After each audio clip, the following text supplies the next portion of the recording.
आम जो आश्रम बसवास करूँ से आश्रम एक मंदिर टी अच्छी श्री राधामाधव मंदिर टी से मंदिर अवस्था बर्तमान शोचनीय परिस्थिति अच्छी नष्ट भ्रष्ट हो गला आम पुनरुद्धार करने किसी अर्थराशि इच्छा करुचु जो मैंने आमको सेवा देवे से सेवा द्वारा किसी भगवत सेवा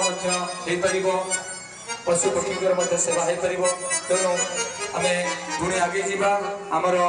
अनुष्ठान कार्यक्रम को आम आगे नवा वर्तमान आमर सुनाम धन्य कंठशिल्पी सुनाम धन्य गायिका मिस मिनती बेहरा से आपको गोटे सुंदर मांगर भजन के सुनाइबे।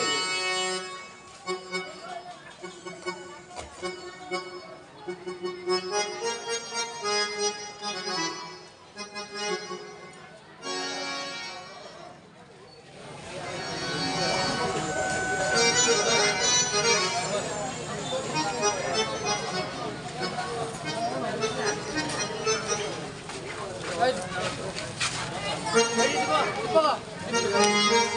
go.